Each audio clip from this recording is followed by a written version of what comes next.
Andy Johnson. We have been looking at action research used for professional development. This is the last in a series of videos here.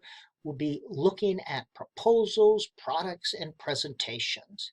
And really to be recognized by a school or district as a legitimate form of professional development, action research projects should be accompanied by a proposal first and a product or presentation later. Now, the proposal would ensure that the project is aligned with the needs and the mission of the school and meets appropriate academic standards.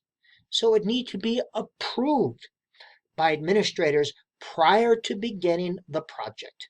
And we've already looked at two types of proposal forms that could be used. These have been described in a previous video. A more global action research form is presented here. Teacher assignment, the question, the annotated bibliography, and we'll be looking at the numbers of those in just a minute. But again, I prefer the annotated bibliography versus a literature review because you're able to describe each study or article and the important ideas there.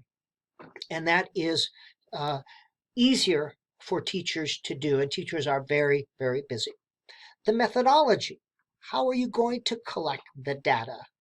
Estimated completion date, and then your plans for sharing, and we'll look at that in just a minute. Annotated bibliography. The number and type of academic resources here should be determined by the school or district. And here's just a rough estimate. Minimum of 3 sources for smaller projects, 10 to 15 for larger projects. And it's an annotated bibliography where you have a list of resources used and a short description or annotation of each one. And the big thing is your plan for sharing, a description of the product or performance that you are going to use to disseminate the results and conclusions. Research is no good if it's just in your head. It needs to get out and shared with professionals. So what type of product could you have? Well, the action research project could result in a scholarly paper or report in some form. And it should contain the following elements, and we'll look at that in just a minute. But this should be disseminated within the district, the community, state organization, conferences.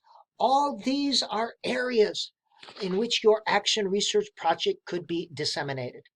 Now we have to give teachers a structure to use in their report. And here's one you might use. It's common when you write up research, where you describe the problem area or the area of research, the problem, put it in the form of a question. Here you do your lit review. And if you want to include an annotated bibliography instead, that would be fine. It's up to your school or your district. The methodology here, where you provide the general description, participants, number of students, how you're collecting data, these sorts of things. And the results, here you describe just the data, what data were collected. If you are describing qualitative data, you are describing the categories, types of categories, and the number of things within each category. And then the conclusions or recommendations must always be based on the data. Don't go off on any new tangents here, but always based on the data. And then, so what? Put the action in action research. What is the plan of action you will take based on this action research? As I said, you could present at professional conferences. It could be within your school or district, creating workshops or presentations, as well as website. Create a website or an online presentation. You are limited only by your imagination here and technical knowledge, of course. All right, this has been a 4-part series looking at action research for professional development.